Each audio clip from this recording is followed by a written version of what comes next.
नमस्कार, आप देख रहे हैं न्यूज 24 में आपके साथ पूजा राठौर शर्मा। और देखिए, इस वक्त महाराष्ट्र से एक बड़ी खबर आ रही है और उस बड़ी खबर को बता दें आपको, महाराष्ट्र में आरक्षण की आग किस तरह से तेजी से फैल रही है ये आपको बता रहे हैं। सीएम शिंदे ने सर्वदलीय बैठक बुलाई है। थोड़ी ही देर में मराठा आरक्षण को लेकर सर्वदलीय बैठक भी शुरू हो जाएगी, जिसमें तमाम दलों के नेताओं को आज न्योता दिया गया है और कोशिश यही है कि मराठा आरक्षण को लेकर कोई समाधान निकल आए और उसके बाद मनोज जरांगे से बातचीत की जाए। तो आज इस सर्वदलीय बैठक बहुत ज्यादा अहम हो जाती है।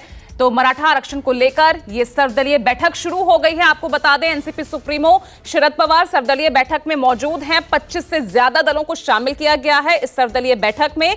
आज ये बैठक सीएम शिंदे, एकनाथ शिंदे की तरफ से ये बुलाई गई है। अजित गुट के मंत्री छगन भुजबल वो भी बैठक में मौजूद हैं। शुरू हो चुकी है ये बैठक। दिलीप वलसे पाटिल, सुनील तटकरे ये भी पहुंच चुके हैं और बैठक शुरू हो चुकी है। और सबसे उम्मीद यही है कि इस संवेदनशील मुद्दे को लेकर कोई एक समाधान, सॉल्यूशन ढूंढा जाए, जिससे मराठा आरक्षण को लेकर जो ये आग फैल रही है उसको शांत किया जा सके।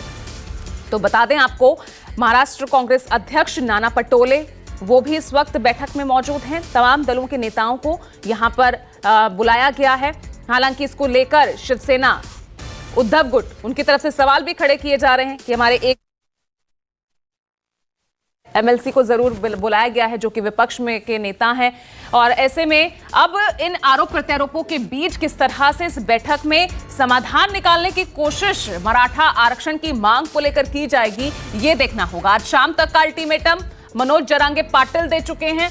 बात कर रहे हैं, वो सीधा कह रहे हैं विशेष सेशन बुलाया जाए और जल्द से जल्द इसको लेकर निर्णय लिया जाए। तो ऐसे में बहुत जरूरी और सभी की नजर आज की इस सर्वदलीय बैठक पर बनी हुई है। आपको ये भी बता दें कि पूर्व सीएम अशोक चौहान वो वर्चुअली इस बैठक से जुड़ रहे हैं। महाराष्ट्र कांग्रेस अध्यक्ष नाना पटोले इस बैठक में मौजूद हैं। तो 25 से ज्यादा दल शामिल हो रहे हैं इस बैठक में।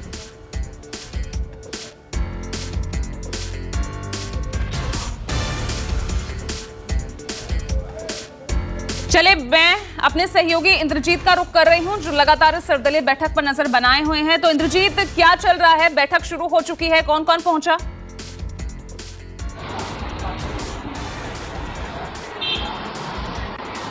जी बिल्कुल, सर्वदलीय बैठक शुरू हो चुकी है और इस बैठक में मुख्यमंत्री एकनाथ शिंदे, उप मुख्यमंत्री देवेंद्र फडणवीस, इसके अलावा एनसीपी सुप्रीमो शरद पवार, दिलीप वलसे पाटिल, छगन भुजबल, कांग्रेस की तरफ से बात करें तो नाना पटोले पहुंच चुके हैं, विजय वडेट्टीवार पहुंच चुके हैं, शिवसेना अगर उद्धव गुट की तरफ से बात करें तो अंबादास दानवे पहुंच चुके हैं, सुनील प्रभु पहुंच चुके हैं और ये बैठक शुरू हो चुकी है। और इस सर्वदलीय बैठक का एक ही मकसद है कि किस तरह से एक कॉमन एजेंडा तैयार किया जाए, किस तरह से ये दिखाने की कोशिश की जाए कि मराठा आरक्षण के मुद्दे पर जो सभी पार्टियां हैं वो एकजुट हैं और सभी पार्टियां चाहती हैं कि मराठा आरक्षण दिया जाए और मराठा आरक्षण देने के पक्ष में सभी पार्टियां हैं। लेकिन इसमें थोड़ा वक्त लगेगा और एक तरह से सभी पार्टियां मिलकर मनोज जरांगे पाटिल को ये समझाने की कोशिश करें कि ये इतना आसान नहीं है, इतना जल्द नहीं हो पाएगा, इसमें थोड़ा वक्त लगेगा, इसलिए आप अपना आंदोलन वापस लें और आप मराठा समाज को आरक्षण दिया जाएगा, लेकिन थोड़ा वक्त लगेगा। तो ये जो सर्वदलीय बैठक है उसका मेन एजेंडा बताया जा रहा है। इसके अलावा जो विधानसभा के विशेष सत्र बुलाने की बात की जा रही है उसको लेकर भी विपक्ष इसमें चर्चा करने वाला है, क्योंकि विपक्ष विधानसभा के विशेष सत्र मराठा आरक्षण को लेकर बुलाने की लगातार मांग करता रहा है और इसको लेकर राज्यपाल से भी मिल चुका है। तो ये एक मुद्दा आने वाला है, देखना ये होगा कि इस पर सरकार का क्या रुख होता है। ये दोनों मुद्दे होंगे और इस पर गहन चर्चा होगी, क्योंकि राज्य के हालात ठीक नहीं है। जो मराठा आरक्षण का जो आंदोलन है वो लगातार हिंसक रूप ले रहा है। कहीं कहीं पे विधायकों के घर जलाए गए, कई जगहों पर पथराव हो रहे हैं, गाड़ियां तोड़ी जा रही हैं, 50 से अधिक बसें तोड़ी गई हैं। 5 जिलों में अभी भी एक तरह से कहें तो संचार बंदी है, कई जिलों में स्टेट ट्रांसपोर्ट की बसें बंद हैं। तो इससे लोगों को कितनी प्रॉब्लम हो रही होगी। तो कहीं ना कहीं ये जो सिचुएशन है इससे निकलने के लिए सरकार चाहती है कि सभी दल इसमें अपना अपना योगदान दें, सभी दल एक अपना सुझाव दें कि किस तरह से इस आंदोलन को शांत कराया जा सकता है। दूसरी सरकार की कोशिश ये है कि अगर सभी दल इसमें रहेंगे तो सभी अपने अपने कार्यकर्ताओं को समझाएंगे, तो कहीं ना कहीं मराठा समाज में भी सभी दलों को मानने वाले लोग हैं, तो इससे एक शांति की जो अपील की जाएगी उसका असर थोड़ा व्यापक होगा, ये कोशिश की जा रही है। लेकिन सरकार भी इस मामले में पूरी तरह से अब आर पार के मूड में है। उप मुख्यमंत्री देवेंद्र फडणवीस जो कि गृह मंत्री भी हैं, उन्होंने कल ही कहा था कि अब जो भी अहिंसक आंदोलन करेगा उसको बख्शा नहीं जाएगा। यही कारण है कि 90 लोगों की गिरफ्तारियां भी हो चुकी हैं। बीड जिले से ही 90 लोगों को गिरफ्तार किया गया है और अभी भी लगातार गिरफ्तारियों का दौर जारी है। लेकिन इस बीच जो नेता हैं, मंत्री हैं, उनके घरों की सुरक्षा बढ़ाई गई है। बीजेपी ने अपने नेताओं को कहा है कि मराठा आरक्षण को लेकर कोई ऐसी बयानबाजी न करें जिससे मुश्किलें पैदा हो। तो ये सारे प्रिकॉशन भी बढ़ते जा रहे हैं। इसके अलावा उपाय भी किए जा रहे हैं कि किस तरह से इस आंदोलन को शांत कराया जाए। इस बीच जो कुनबी प्रमाण पत्र देने की बात थी, जो शिंदे कमेटी ने रिकमेंड किया था, बताया जाता है कि करीब अब 7 लाख लोगों को जो कुनबी का प्रमाण पत्र दिया जाएगा और उनको ओबीसी के तहत आरक्षण दिया जाएगा। यही कारण है कि ओबीसी नेताओं को भी यहाँ पर बुलाया गया है, उनसे भी इस मामले में चर्चा की जाएगी।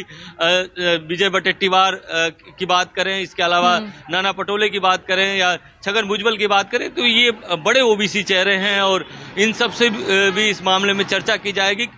कोशिश ये की जा रही है कि किसी भी तरह मराठा को आरक्षण देने में ओबीसी से टकराव न हो और ये कोशिश की जा रही है। यही कारण है कि फूंक फूंक कर कदम रखा जा रहा है और सरकार अब इस मामले को पूरी तरह से सोचती है कि जल्द से जल्द इसको हैंडल किया जाए, क्योंकि आखिरी रास्ता यही बचता है कि सुप्रीम कोर्ट का ही एक सहारा है कि सुप्रीम कोर्ट के द्वारा ही जो आरक्षण का जो मुद्दा है वो सुलझेगा। तो मराठाओं को जो आखिरी रूप से, जो अंतिम रूप से आरक्षण है वो मिल पाएगा, जो टिकाऊ आरक्षण है वो मिल पाएगा।